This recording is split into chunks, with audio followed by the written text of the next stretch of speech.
Les lieux sacrés dans l'Ancien Testament.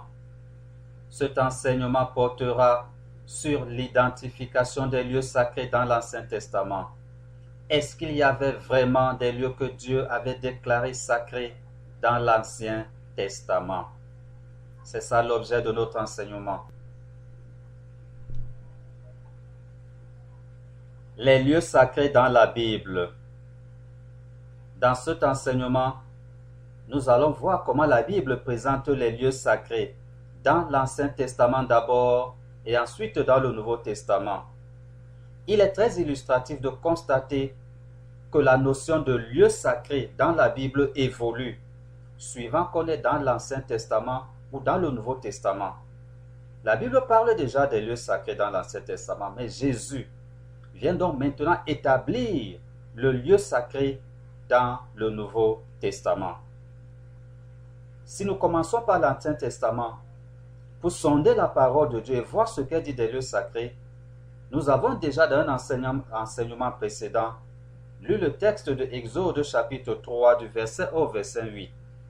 Mais nous allons le relire pour que nos pensées soient bien fixes dans nos têtes afin que nous comprenions bien. Nous sommes là pour l'enseignement biblique. Comment le chrétien doit considérer les lieux sacrés? Qu'est-ce qui était lieu sacré avant la venue de Jésus et qu'est-ce que Jésus nous enseigne lui-même sur les lieux sacrés? Il faut dire qu'il y a des lieux sacrés païens aussi. Presque toutes les religions ont des lieux que chaque religion déclare sacrés. Toutes les pratiques ont des lieux où ces pratiques doivent être faites.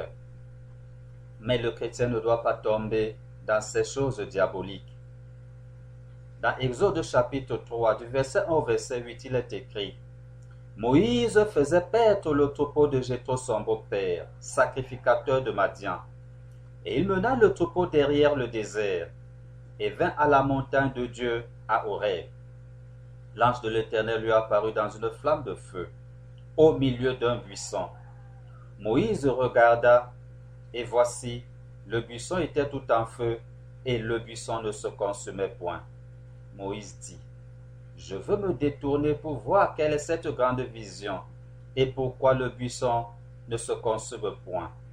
L'Éternel vit que Moïse se détournait pour voir, et Dieu l'appela du milieu du buisson et dit: Moïse, Moïse. Et il répondit: Me voici. Dieu dit: N'approche pas d'ici, ôte tes souliers de tes pieds, car le lieu sur lequel tu te tiens est une terre sainte. Et il ajouta: Je suis le Dieu de ton père, le Dieu d'Abraham, le Dieu d'Isaac et le Dieu de Jacob. Moïse se cacha le visage car il craignait de regarder Dieu. L'Éternel dit: J'ai vu la souffrance de mon peuple qui est en Égypte, et j'ai entendu les cris que lui font pousser ses oppresseurs, car je connais ses douleurs. Je suis descendu pour le délivrer de la main des Égyptiens, et pour le faire monter de ce pays dans un bon et vaste pays, dans un pays où coule le lait et le miel, dans les lieux qu'habitent les Cananéens, les Hessiens, les Amoréens, les Phérésiens, les Héviens et les Jébusiens. Dans ce texte de Moïse, ce que nous voulions noter, c'est que Dieu dit à Moïse: N'approche pas d'ici, ôte tes souliers de tes pieds, car le lieu sur lequel tu te tiens est une terre sainte. Cette terre est devenue sainte à cet instant parce que Dieu l'a déclaré ainsi. Mais avant et après cet instant de la manifestation de la gloire de Dieu, c'est une terre ordinaire. Nous devons donc retenir, c'est parce que Dieu manifeste sa gloire à un instant, à un endroit, et que Dieu lui-même a déclaré cet endroit saint en ce moment-là que cet endroit est saint. Mais avant ce moment de gloire et après ce moment de la manifestation de la miséricorde de Dieu, cet endroit est mis par Dieu à notre disposition pour que nous en fassions l'usage qui convient. Lisons maintenant ce qui est écrit dans Josué, au chapitre 5, du verset 13 au verset 15. Comme Josué était près de Jéricho, il leva les yeux et regarda. Voici un homme se tenait debout devant lui, son épée dans la main. Il alla vers lui et dit, « Es-tu des nôtres ou de nos ennemis ?» Il répondit, « Non, mais je suis le chef de l'armée de l'Éternel. J'arrive maintenant. » Josué tomba, le visage contre terre, se prosterna et lui dit, « Qu'est-ce que mon Seigneur dit à son Seigneur ?» Et le chef de l'armée de l'Éternel dit à Josué, « Ôte tes souliers de tes pieds, car le lieu sur lequel tu te tiens est saint. » Et Josué fit ainsi. Nous constatons une fois de plus que comme pour Moïse, le fait que l'ange de Dieu, la manifestation de la gloire de Dieu soit à cet endroit-là, en ce moment, cet endroit devient saint. Et tout un rituel est donc maintenant mis en place pour l'homme, pour manifester de manière extérieure le fait que cet endroit, à cet instant-là, soit saint. Il faut savoir que Josué était debout à cet endroit-là, avant que l'ange ne vienne vers lui. Josué était déjà à cet endroit, et cet endroit était utilisé dans l'usage normal de tout endroit. On y marche, on y fait des chants, les hommes font leurs activités à cet endroit. Parce qu'il est écrit, comme Josué était près de Jéricho, il leva les yeux et regarda. Josué est déjà debout à cet endroit. Et il a ses souliers aux pieds. Voici un homme se tenait debout devant lui.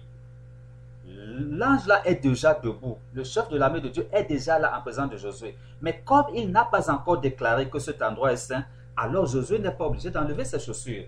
Et même s'il n'avait pas demandé à Josué d'enlever ses chaussures, cela n'aurait pas été mauvais. La sacralisation de cet endroit ne serait pas incompatible avec les souliers dans les pieds de Josué. Puisque Josué était debout à cet endroit, je veux qu'on comprenne que le lieu saint ne l'est que pour un moment donné pendant que Dieu l'a décidé ainsi. Ce n'est même pas la manifestation de la puissance et de la grâce de Dieu qui fait que l'endroit devient saint. C'est parce que Dieu l'a déclaré. Si Dieu n'a pas déclaré une chose sainte, un homme ne doit pas déclarer cette chose sainte. Ici, Josué est tenu à cet endroit. Cet endroit n'est pas impur à cet instant-là parce que Josué a ses chaussures aux pieds. Pas du tout. Et la Bible continue. Voici un homme se tenait devant lui, son épée dans la main. Cet homme se tenait déjà devant lui. Et Josué aussi se tenait à cet endroit-là avec ses souliers dans ses pieds. Il n'avait pas du tout péché. Il était en train de faire usage de cet endroit comme Dieu le lui a donné. Marchez dessus. Utilisez ça pour votre vie. Il alla vers lui et lui dit, « Es-tu des nôtres ou de nos ennemis ?» Il répondit, « Non, mais je suis le chef de l'armée de Dieu. J'arrive maintenant. » Josué tomba le visage contre terre, se prosterna et lui dit, « Qu'est-ce que mon Seigneur dit à son serviteur ?» Et le chef de l'armée de l'Éternel dit à Josué, « Ôte tes souliers, car le lieu sur lequel tu te tiens est saint. » C'est à ce moment que l'ange déclare, sanctifie cet endroit, parce que Josué y est déjà. Et dit à Josué, maintenant, ôte tes souliers. C'est parce que l'ange de Dieu l'a dit que cet endroit devient saint. Ce n'est même pas parce qu'il y est apparu. Non, mais c'est parce qu'il a dit. Donc un endroit n'est saint que parce que Dieu a dit que cet endroit est saint. Et pour l'instant où Dieu a disposé que cet endroit soit saint. Nous voyons bien que dans l'Ancien Testament, il y a des endroits, il y a des lieux qui étaient déclarés par Dieu lui-même saints. À un moment donné, il faut faire très attention. Parce que quand Dieu dit cet endroit est saint, c'est parce qu'en ce moment-là, il y est en train de faire une action et que lui, il a décidé que cet endroit est saint. Ce n'est pas chaque fois que Dieu manifeste sa gloire à un endroit qu'il déclare cet endroit saint ou qu'il impose le rituel d'enlever les chaussures. Parce que nous voyons que la même disposition qui avait été demandée à Dieu, à Moïse plutôt, la même disposition que Dieu demandait à Moïse, il la demande encore ici là à Josué, ôte tes souliers de tes pieds. Ôte tes souliers de tes pieds, car le lieu sur lequel tu te tiens est saint. Dans la Bible, il y avait des lieux sacrés qui étaient des endroits, comme le montre la parole de Dieu. Tout à l'heure dans Exode, maintenant avec Josué. Donc, les lieux sacrés existent bel et bien dans la parole de Dieu. Mais ce n'est pas les hommes qui déclarent un lieu sacré parce qu'il y a eu une manifestation de la gloire de Dieu à cet instant-là. C'est à Dieu seul que revient de déclarer un endroit saint. Et cet endroit n'est saint que pour le moment où Dieu y faisait une manifestation. Pas parce que Dieu est attaché à cet endroit, parce que Dieu est attaché à toute la création, c'est lui qui a tout créé, il est partout à la fois. Mais parce que Dieu a déclaré que pendant ce temps-ci, ôte tes souliers, cet endroit est saint. Et dans Exode, chapitre 26, verset 33, il est écrit: le voile vous servira de séparation entre le lieu saint et le lieu très saint. Exode chapitre 26, verset 33. Le voile vous servira de séparation entre le lieu saint et le lieu très saint. Dieu lui-même détermine ce qu'il appelle lieu saint. C'est lui qui dit tel endroit sera le lieu saint, tel endroit sera le lieu très saint, tel endroit sera un endroit ordinaire. C'est lui qui décide. Quel est l'endroit? S'il ne l'a pas dit de manière précise lui-même, les hommes n'ont pas déclaré un lieu saint. C'est de la prérogative de Dieu seul, parce que c'est lui seul qui sanctifie. Ça, nous sommes dans l'Ancien Testament. Dans le Nouveau Testament, le concept de lieu saint va évoluer. Jésus va le faire évoluer et le rendre parfait. Jésus va porter la conception, la disposition du lieu saint à sa perfection en faisant du chrétien le lieu saint. Le lieu où lui veut habiter. Le lieu où il veut résider. Donc, dans la Bible, nous sommes encore en train de parler des lieux saints dans l'Ancien Testament. Mais nous savons déjà que cette notion de Dieu, de lieu saint, va évoluer dans le Nouveau Testament. Et c'est nous, nos corps, nos âmes, nos esprits qui vont devenir le lieu saint de Dieu. Le lieu saint parfait de Dieu, ce sera nous. Pour bien comprendre ce texte de Exode au chapitre 26, prenons-le de manière plus ample dans Exode chapitre 26, mais plutôt du verset 31 au verset 37. Exode chapitre 26, du verset 31 au verset 37. Tu feras un voile bleu, pourpre et cramoisi, et de fin lin retors. Il sera artistiquement travaillé, et l'on y représentera des chérubins. Tu le mettras sur 4 colonnes d'acacia couvertes d'or. Ces colonnes auront des cachets d'or et poseront sur 4 bases d'argent. Tu mettras le voile au-dessous des agrafes, et c'est là en dedans du voile que tu feras entrer l'arche du témoignage. Le voile vous servira de séparation entre le lieu saint et le lieu très saint. Tu mettras le propitiatoire sur l'arche du témoignage dans le lieu très saint. Tu mettras la table en dehors du voile et le chandelier en face de la table, au côté méridional du tabernacle, et tu mettras la table au côté septentrional. Tu feras pour l'entrée de la tente un rideau bleu, pourpre cramoisi et de fin lin retors. Ce sera un ouvrage de broderie. Tu feras pour le rideau 5 colonnes d'acacia et tu le couvriras d'or. Elles auront des crochets d'or et tu fondras pour elles 5 bases d'argent. Une fois de plus, nous nous rendons compte que Dieu lui-même décidait de quel lieu peut être saint et donnait toujours des dispositions attachées à la sacralisation de cet endroit par lui-même. Quand Dieu sanctifie un endroit, il donne toutes les dispositions de son culte à cet endroit. Sanctifier un endroit signifie qu'un culte doit être rendu à Dieu dans cet endroit.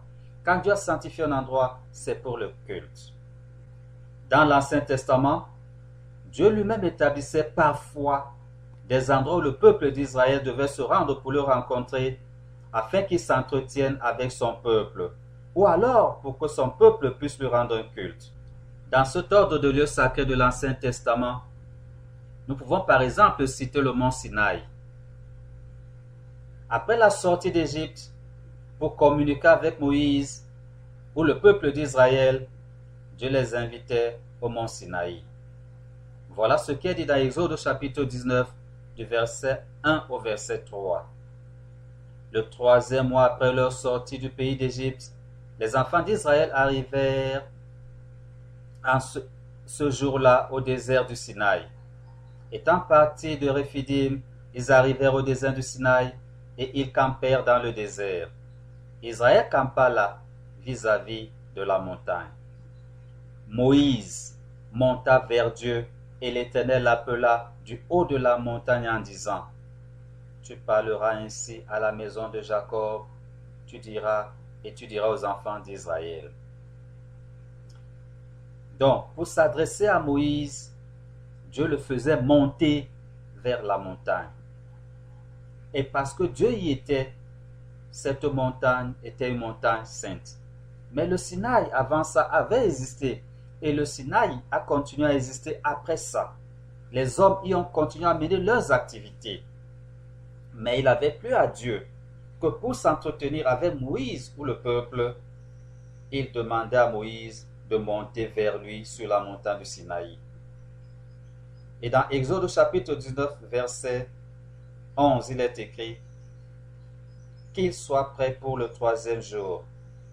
Car le 3e jour, l'Éternel descendra aux yeux de tout le peuple sur la montagne de Sinaï. Nous voyons que la montagne de Sinaï était un endroit que Dieu avait choisi lui-même. Dieu aurait pu choisir un autre endroit, n'importe lequel. C'est dans sa souveraine volonté qu'il a choisi le mont Sinaï. Ce n'est pas parce que cette montagne était différente des autres. Ce n'est pas parce qu'il y avait une chose particulière que Dieu a choisi cette montagne. Pas du tout. Mais Dieu l'a choisi parce qu'il en a décidé ainsi. Maintenant, nous allons parler de la tente d'assignation. Le peuple d'Israël doit quitter les bords du mont Sinaï pour se déplacer vers leur destination finale. Dès ce moment-là, ce n'est plus le mont Sinaï qui sera utilisé pour les rencontres avec Dieu. Le peuple de Dieu entre dans une autre phase, une phase d'itinérance dans le désert. Et pour cela, Dieu va établir un autre rapport entre eux pour échanger avec son peuple. Pour entrer en relation avec son peuple, Dieu va changer de façon. Avant, c'était sur le mont Sinaï. Maintenant, il va leur demander d'ériger une tente d'assignation itinérante. Après la phase où Dieu avait établi que le peuple d'Israël et lui se rencontreraient au mont Sinaï, Dieu a demandé maintenant à Moïse de faire construire une arche pour conserver les tables de la loi et mettre cette arche dans une tente qui sera la tente d'assignation. Lieu de rencontre, lieu où Dieu se présente à son peuple. La tente d'assignation était la manifestation de la présence de Dieu au milieu de son peuple. L'arche d'alliance accompagnait les Israélites partout où ils se déplaçaient. Et après la construction du temple à Jérusalem, cette arche d'alliance a été mise dans le temple. Nombre chapitre 11, versets 17 à 18. L'Éternel dit à Moïse: Assemble auprès de moi 70 hommes, des anciens d'Israël, de ceux que tu connais comme anciens du peuple et ayant autorité sur lui. Amène-les à la tente d'assignation et qu'ils s'y présentent avec toi. Je descendrai et là je te parlerai. Je prendrai l'esprit qui est sur toi et je le mettrai sur eux, afin qu'ils portent avec toi la charge du peuple et que tu ne la portes pas à toi tout seul. Ici, là, une fois de plus, c'est Dieu qui établit les procédures qu'il veut. Il dit à Moïse: Va, Prends telle quantité d'hommes, amène-les ici pour que je te parle en leur présence, pour que j'agisse. J'ai des choses à faire avec eux. C'est Dieu qui établit un endroit précis où il doit être en relation avec Dieu pour une action bien précise. C'est ce que nous montre encore cette parole de Dieu. Cet enseignement biblique a été dispensé par Lolo Jacques. Retrouve nos publications et leur version texte sur notre site internet www.foietverité.org. Abonne-toi pour recevoir nos publications dès leur sortie.